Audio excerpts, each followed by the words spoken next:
ZEE5 ಇರುವಾಗ ನೀವು ನಿಮ್ಮ ನೆಚ್ಚಿನ ಶೋಗಳನ್ನ ಎಂದಿಗೂ ಮಿಸ್ ಮಾಡಿಕೊಳ್ಳುವುದಿಲ್ಲ. ಅದು ಸಂಪೂರ್ಣ ಉಚಿತವಾಗಿ. ನಿನ್ನ ನಂಬಿ ಹೋಗ್ತಾ ಇದ್ದೀನಿ. ಮನೆಯಲ್ಲಿ ವಯಸ್ಸಾಗಿರೋ ಅಪ್ಪ, ಹೆಂಡತಿ, ಮಕ್ಕಳು ಎಲ್ಲರೂ ಇದ್ದಾರೆ. ಅವರನ್ನ, ನಮ್ಮ ಮನೆಯನ್ನ ಕಾಯೋ ಜವಾಬ್ದಾರಿ ನಿಂದು. ಜಗತ್ತನ್ನೇ ಕಾಯೋ ನನಗೆ ಮನೆ ಕಾಯಿ ಅಂತ ಹೇಳ್ತಾ ಇದ್ದೆ ಶಿವಪ್ರಸಾದ್. ಭಗವಂತ,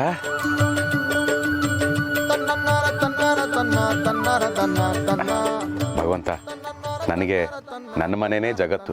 ಅದಕ್ಕೆ ನನ್ನ ಜಗತ್ತನ್ನ ಕಾಪಾಡು ಅಂತ ಕೇಳ್ಕೊಳ್ತಾ ಇದ್ದೀನಿ. ಇಡೀ ಜಗತ್ತನ್ನೇ ಕಾಪಾಡೋ ನಿನಗೆ ನನ್ನ ಮನೆ ದೊಡ್ಡದಾ? ಭಲೆ ಭಲೆ, ಮಾತಿನ ಮಲ್ಲ. Thank you. ಆ ಮಾತು ಕೊಟ್ಟ ಮಲ್ಲೇಶ್ವರ ನೀನೇ ಅಲ್ವಾ? ಶಿವಪ್ರಸಾದ್, ಈ ಜಗತ್ತಲ್ಲಿ ನಿಂತರ ಎಷ್ಟೋ ಜನರು ಇದಾರಲ್ಲ, ಎಷ್ಟೋ ಜನರು ಕೆಲ್ಸಕ್ಕೋಸ್ಕರ ಊರ್ ಬಿಟ್ಟು ಹೋಗಿರೋರು ಇದ್ದಾರೆ. ಹೆಂಡತಿ ಮಕ್ಕಳನ್ನ ಬಿಟ್ಟು ವರ್ಷಾನುಗಟ್ಲೆ ದೂರವಾಗಿರೋರು ಇದ್ದಾರೆ. ಹೌದು ಭಗವಂತ, ಇವತ್ತು ಬೆಂಗಳೂರಲ್ಲಿ 50%ಗೂ ಮೇಲೆ ಹೊರಗಿನಿಂದ ಬಂದು ಜೀವನ ಕಟ್ಕೊಂಡವರೇ ಇರೋದು. ಅವರನ್ನು ಕಾಪಾಡು, ನನ್ನೂ ಕಾಪಾಡು. ಇಂಥ ಮನೆಗಳೇ ನಾವು ಟಾರ್ಗೆಟ್ ಮಾಡಬೇಕು. ಆಯ್ತಣ್ಣ, ನೀನು ಮನೆ ತೋರಿಸಿ ಮಾಲ್ ಕೊಡು. ಒಂದೇ ದಿನಕ್ಕೆ ಗೋಡೆ ಕೆರೆದು ಪಟ್ಟಿ ಹಚ್ಚಿ ಬಣ್ಣ ಹೊಡೆದು ಬಿಸಾಕ್ಬಿಡ್ತೀನಿ. ನಿನಗೆ ಪೇಂಟ್ ಹೊಡೆಯಕ್ಕೆ ಕೇಳಿದ್ನ? ಮನೆ ಹೊಡೆಯಕ್ಕೆ ಕೇಳಿದ್ದು, ಕನ್ನ ಹಾಕ ಕೇಳಿದ್ದು. ಕನ್ನ ಹಾಕೇ ಹಾಕ್ತಾರೆ ಅನ್ನೋ ವಿಶ್ವಾಸ ಹೇಗ್ ಬಂತು ಅಂದ್ರೆ ನಮ್ಮ ಮನೇಲಿರೋರು ಅಸಹಾಯಕರು ಭಗವಂತ. ನನ್ನ ಹೆಂಡತಿ ಗೃಹಿಣಿ, ಅವಳ ಕೈಲಿ ಏನಾಗುತ್ತೆ? ಇನ್ನು ನನ್ನ ಮಕ್ಕಳು, ಅವ್ರು ತುಂಬಾ ಮುಗ್ಧರು. ಇನ್ನು ನಮ್ಮ ಅಪ್ಪ ಹೇಳ್ಕೊಳಕ್ ದೊಡ್ಡವರು, ಅವರು ಮಗು ತರಾನೇ. ಅವ್ರು ನಿಂತ್ಕೊಳಕ್ಕೆ ಊರ್ಗೋಲ್ ಹಿಡ್ಕೋತಾರೆ. ಅಂಥವ್ರಿಂದ ಕಳ್ತನ ಆಗೋದನ್ನ ತಡೆಯಕ್ಕಾಗತ್ತಾ? ಕರೆಕ್ಟ್ ಅಣ್ಣ. ಈಗ ನಾವು ಕಳ್ರೋ ಇಲ್ಲ ಪೇಂಟ್ರೋ? ಪೇಂಟ್ ಕಳ್ಳನ ಮಕ್ಕಳು. ಪೇಂಟ್ ಮಾಡೋದನ್ನ ಬಿಟ್ಟು ಫಸ್ಟ್ ಟೈಮ್ ಕಳ್ತನ ಮಾಡಕ್ ಹೋಗ್ತಾ ಇದೀವಿ. ನಾವು ಎಷ್ಟು ದಿನ ಅಂತ ಕಡಿಮೆ ಕಾಸಿಗೆ ಕೈ ಚಾಚೋದು? ಹೊಡೆದ್ರೆ ಆನೆನೆ ಹೊಡಿಬೇಕು. ಆಯ್ತಣ್ಣ, ಈಗ ಶಿವಮೊಗ್ಗಕ್ಕೆ ಟಿಕೆಟ್ ಬುಕ್ ಮಾಡ್ತೀನಿ. ಶಿವಮೊಗ್ಗಕ್ಕ? ಯಾಕೋ? ಅಲ್ಲಿ ಭರ್ಜರಿ ಆನೆಗಳಿದಾವಂತೆ. ನಿನಗೆ ಯಾವ್ದು ಬೇಕು ಹೇಳು, ಸಕ್ರೆ ಬೈಲ್ಗೆ ಹೋಗಿ ಆನೆ ಹಿಡಿದು ತಲೆ ಮೇಲೆ ಹೊಡೆದು ಬಂದ್ಬಿಡೋಣ. ಆನೆ ಹೊಡೆಯೋದು ಅಂತಂದ್ರೆ ದೊಡ್ಡದಾಗ ಕಳ್ತನ ಮಾಡೋದು ಅಂತ ಅರ್ಥ.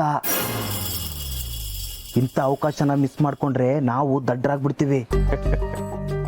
ದಡ್ಡತನದ ಮಾತೇ ಇದು. ಹೆಣ್ಣನ್ನ, ಹಿರಿ ಜೀವವನ್ನ ಅಸಹಾಯಕರು ಅಂತ ಹೇಗೆ ಹೇಳ್ತೀಯ ಶಿವಪ್ರಸಾದ್? ಇದು ತಪ್ಪು. ಹೇಗ್ ತಪ್ಪಾಗುತ್ತೆ ಭಗವಂತ? ಈಗ ಲೇಡೀಸ್ ವೀಕ್ ಅಂತ ತಾನೆ ಅವ್ರಿಗೆ ರಿಸರ್ವೇಶನ್ ಕೊಟ್ಟಿರೋದು. ಅವ್ರ ಕೈಲಿ ನಿಲ್ಲಕ್ಕಾಗಲ್ಲ ಅಂತ ತಾನೆ ಬಸ್ಸಲ್ಲಿ ಸಪರೇಟ್ ಸೀಟ್ ಕೊಟ್ಟಿರೋದು.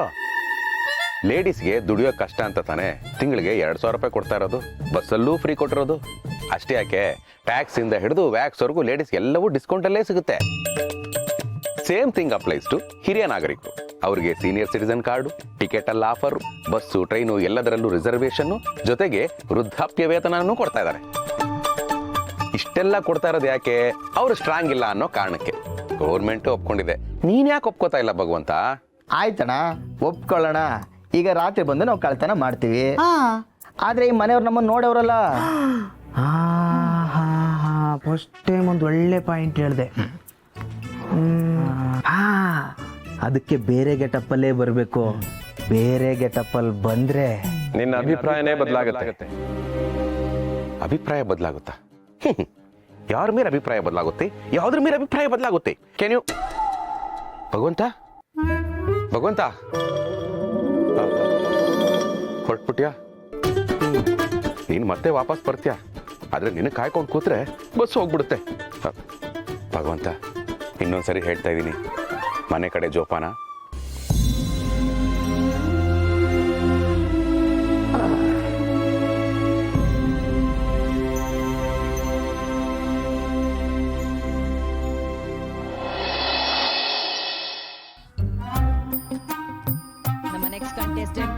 ಸೂಪರ್ ಆಗಿ ಹಾಡ್ತಾರ ಅಂತ ನೋಡೋಣ. Let's welcome contestant number 3030. ಯಾಕಮ್ಮ ಇಷ್ಟೊಂದು ಜೋರಾಗಿ ಸೌಂಡ್ ಕೊಟ್ಟಿದ್ಯಾ? ನಾನೇನಾದ್ರೂ ಮೊಬೈಲಲ್ಲಿ ಗೇಮ್ ಆಡ್ಬೇಕಾದ್ರೆ ಇಷ್ಟು ಸೌಂಡ್ ಬಂತು ಅಂದ್ರು ದೋಸೆ ಮಗ್ಚೋ ಕೈ ತಗೊಂಡು ಹೊಡಿತ್ಯಾ? ದೇವ್ರೆ, ಅಮ್ಮಂಗೆ ಪ್ರಶ್ನೆ ಮಾಡೋ ಹಾಗಾಗ್ಬಿಟ್ಟೇನೋ. ನಿನ್ನ ನೆತ್ತಿದ ಕುಸ್ಸಾರ್ಥಕ ಆಯ್ತು. ಏನಮ್ಮ ಗಿರಿಜಾ, ಸೌಂಡ್ ಯಾಕೆ ಜಾಸ್ತಿ ಕೊಟ್ಟೆ ಅಂತ ಕೇಳಿದ್ದಕ್ಕೆ ಸಾರ್ಥಕತೆವರೆಗೂ ಹೋಗ್ಬಿಟ್ಟಿಲ್ಲಮ್ಮ. ಮತ್ತಿನ್ನೇನು ಮಾವ, ಇವ್ರು ಬೇರೆ ಮನೇಲಿಲ್ಲ. ಟಿವಿ ಸೌಂಡ್ ಜೋರಾಗಿ ಕೊಟ್ರೆ ನಮ್ಮ ಮನೇಲಿ ಯಾರೋ ಇದ್ದಾರೆ ಅಂತ ಅಕ್ಕಪಕ್ಕದವರೆಲ್ಲ ಅನ್ಕೋತಾರೆ. ಆಗ ನಾವೇ ಸೇಫ್ ಅಲ್ವಾ? ಗಂಡ್ಸಾಗಿ ನಾನಿದ್ದೀನಲ್ಲ. ಏ ವೋಟರ್ ಐ ಡಿ ಬರೋವರೆಗೂ ನಿನ್ಗೆ ಅನ್ಸಲ್ಲ. ಮತ್ತೆ ಮಗು ಮಗು ಕಣೋ, ಮಕ್ಳ ಕೈಲಿ ಏನು ಮಾಡೋಕ್ಕಾಗಲ್ಲ ಅಂತ ನಿಮ್ಮಪ್ಪ ಹೇಳಿಲ್ವಾ? ಹೌದಾ? ಮಕ್ಳ ಕೈಯಲ್ಲಿ ಏನೂ ಆಗಲ್ಲ ಅಂದ್ಮೇಲೆ ಸ್ಕೂಲಲ್ಲಿ ಫಸ್ಟ್ ರ್ಯಾಂಕ್ ಬಂತ ಯಾಕೆ ಹೇಳ್ತೀಯಾ? Point be noted. ಇದಕ್ಕೆ ಉತ್ತರ ಕೊಡು ನೋಡೋಣ. ಮಾವ ನಿಮ್ಮಿಂದಾನೇ ಇವ್ನು ಹೆಚ್ಕೊಳ್ಳೋದು. ಅಜ್ಜಿ ತಾತನ ಜೊತೆ ಬೆಳೆಯೋ ಮೊಮ್ಮಕ್ಕಳು ಅವರು ಇಡೀ ಜಗತ್ತೇ ಎದುರಿಸ್ತಾರೆ. ಯಾಕೆಂದ್ರೆ ಅವ್ರಿಗೆ ಆತ್ಮಸ್ಥೈರ್ಯ ಚೆನ್ನಾಗಿರುತ್ತೆ. ಅಮ್ಮ, ತಾತನ ಹತ್ರ ವೋಟರ್ ಐ ಡಿ ಇದೆ, ಮತ್ತೆ ಅವ್ರು ಗಂಡ್ಸಲ್ವಾ? ಮುಚ್ಚಮ್ಮ, ಏನ್ ಮಾತಾಡ್ತೀಯ? ನೋಡಮ್ಮ, ನೀನು ಆಡಿರೋ ಮಾತಿಂದ ಅವನೆಂತ ಮಾತಾಡ್ತಿದ್ದಾನೆ. ಮಾವ ನಿಮ್ಮ ಮಗ ಹೇಳಿದ್ದನ್ನ ನೀವು ಕೇಳಿಸ್ಕೊಂಡ್ರಿ ತಾನೆ? ಹೆಣ್ಮಕ್ಳು, ವಯಸ್ಸಾದವರು, ಚಿಕ್ಕ ಮಕ್ಳ ಕೈಲಿ ಏನು ಮಾಡೋಕ್ಕಾಗಲ್ಲ ಅಂತ. ಅದಕ್ಕೆ ನಾನು ಈ ಅರೇಂಜ್ಮೆಂಟ್ ಎಲ್ಲ ಮಾಡಿ ಇವ್ರ ಮನೇಲಿಲ್ಲ ಅನ್ನೋ ವಿಷಯ ಯಾರಿಗೂ ಗೊತ್ತಾಗದೇ ಇರೋ ಹಾಗೆ ನೋಡ್ಕೋತಾ ಇದ್ದೀನಿ. ಸ್ಕಂದ, ನೀನೀಗ ಏನು ಮಾಡಬೇಕು ಗೊತ್ತಾ? ನಿಮ್ಮಪ್ಪ ನಿನಗೆ ಪ್ರಶ್ನೆ ಕೇಳ್ತಿದ್ದಾರೆ ಅನ್ನೋ ಹಾಗೆ ನಾಟಕ ಮಾಡಬೇಕು. ಮಾತಿಗೂ ಅಪ್ಪ ನೆಕ್ಸ್ಟ್ ಕ್ವೆಶನ್, ಅಪ್ಪ ನಾನು ಅದನ್ನು ಓದಿಲ್ಲಪ್ಪ, ಅಪ್ಪ ನಾನು ಓದ್ಕೋತೀನಪ್ಪ ಅಂತ ಹೇಳ್ತಾನೆ ಇರಬೇಕು. ಅರ್ಥ ಆಯ್ತಾ? ಮಾವ ನೀವು ಅಷ್ಟೇ. ಶಿವು ಊರಿಗೆ ಕಾಲ್ ಮಾಡಿಕೊಡು, ಅಮ್ಮ ಗಿರಿಜಾ ನಂಗೂ ಶಿವುಗೂ ಟೀ ತಂದ್ಕೊಡಮ್ಮ ಅಂತ ಜೋರಾಗಿ ಕೂಗ್ ಹೇಳಬೇಕು. ಆಗ ಇವ್ರ ಮನೇಲೇ ಇದ್ದಾರೆ ಅಂತ ಎಲ್ರಿಗೂ ಅನ್ಸುತ್ತೆ. ಸುಳ್ಳು ಹೇಳ್ಬೇಡ ಅಂತ ಹೇಳೋರು ಇವ್ರೆ, ಆಮೇಲೆ ಸುಳ್ಳು ಹೇಳು ಅಂತ ಹೇಳ್ಕೊಡೋರು ಇವ್ರೆ. ಈ ದೊಡ್ಡವ್ರನ್ನ ಅರ್ಥ ಮಾಡ್ಕೊಳ್ಳೋದೇ ಕಷ್ಟ. ದೇವ್ರೆ ಏನು ಅಂದೆ? ಅಪ್ಪ, ಅಮ್ಮ ಕೋಪ ಮಾಡ್ಕೊತಿದ್ದಾಳೆ, ಅಮ್ಮ ಹೊಡಿಯಕ್ ಬರ್ತಿದ್ದಾಳೆ. ನಾನು ಇವಾಗ್ಲೇ ಓದಲ್ಲ, ಮೊಬೈಲ್ ನೋಡ್ಬೇಕು, ಮೊಬೈಲ್ ಕೊಡು. ಶಿವು, ಗಿರಿಜಾ, ಶಿವುಗೆ ಟೀ ಬೇಕಂತೆ, ಜೊತೆಗೆ ನಂಗೂ ಸ್ವಲ್ಪ ಮಾಡ್ಕೊಟ್ಬಿಡಮ್ಮ. ಒಂದು ಪ್ಲಸ್ಸು ಒಂದು ಲೆಸ್ಸು. ಮಾವ ಸಾಕು, ತುಂಬ ಓವರ್ ಆಗೋಯ್ತು. ನಾನು ಹೋಗಿ ಬಟ್ಟೆ ಒಣಗಾಕ್ ಬರ್ತೇನೆ. ಇಷ್ಟೊತ್ತಲ್ಲಿ ಬಟ್ಟೆ ಒಣಗಾಕದ? ಮಾವ ನಾಳೆ ಆಫೀಸಿಗೆ ಅವ್ರಿಗೆ ಅದೇ ಬಟ್ಟೆ ಬೇಕಂತೆ, ಅದಕ್ಕೆ. ಶಿವು, ನೀನು ಆಫೀಸ್ಗೆ ಹೋಗೋಷ್ಟಕ್ಕೆ ಬಟ್ಟೆ ರೆಡಿ ಆಗಿರುತ್ತೆ. ಸಾಕು ಸಾಕು ರೀ. ಏನು ಅಂದ್ರೆ ನಾನು ಎಷ್ಟು ಕರೆದ್ರು ಓ ಅಂತಾನೆ ಅಂತ ಇಲ್ವಲ್ಲ ನೀವು? ಬೆಳಗ್ಗೆ ಬೇಗ ಆಫೀಸ್ಗೆ ಹೋಗ್ಬೇಕು ಅಂದ್ರಲ್ಲ, ಅದಕ್ಕೆ ಶರ್ಟ್ನ ಈಗಲೇ ಒಗ್ದು ಒಣಗಿ ಹಾಕಿದ್ದೀನಿ. ಅದೇ ನಿಮ್ ಫೇವ್ರೆಟ್ ಶರ್ಟು ರೀ. ನೀವು ಅಂದ್ರೆ ಏನ್ ತಮಾಷೆನಾ? ಭೀಮಕಾಯ, ಎತ್ತಿದ್ರೆ ಗದೆ, ಇಳಿಸಿದ್ರೆ ವದೆ, ತೆಗ್ದು ಒಂದು ಬಿಟ್ಟ ಅಂದ್ರೆ ಏಕಮಾರ್ ಪೀಸ್ 4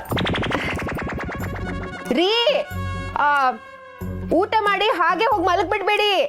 ನೀರ್ ಮಜ್ಜಿಗೆ ಮಾಡಿಟ್ಟಿದ್ದೀನಿ, ಕುಡ್ದೇ ಮಲಗಿ. ಬೇಸಿಗೆಗಾಲ ಅಲ್ವಾ? ಅಮ್ಮ ಗಿರಿಜಾ, ನೀನು ಹುಟ್ತಾನೆ ಭೂಮಿ ಮೇಲೆ ಕಾಲಿಟ್ಯಾ ಅಥವಾ ರಂಗಭೂಮಿ ಮೇಲೆ ಕಾಲಿಟ್ಯಾ? ಎರಡು ಅಲ್ಲ ಮಾವ, ಮತ್ತೆ ನರ್ಸ್ ಕೈ ಮೇಲೆ ಕಾಲಿಟ್ಟೆ. ನಾನೆಲ್ಲೋ ಸ್ಕೂಲ್ಗೆ ಹೋಗೋದು ಬಿಟ್ಟು ನಾಟಕ ಕಲಿಯಕ್ಕೆ ಹೋಗ್ತಿದ್ದೇನೋ ಅಂತ ತಿಳ್ಕೊಂಡೆ. ZEE5 ಆಪ್ ಡೌನ್ಲೋಡ್ ಮಾಡಿ ಎಲ್ಲಾ ಸಂಚಿಕೆಗಳನ್ನು ಸಂಪೂರ್ಣ ಉಚಿತವಾಗಿ ನೋಡಿ.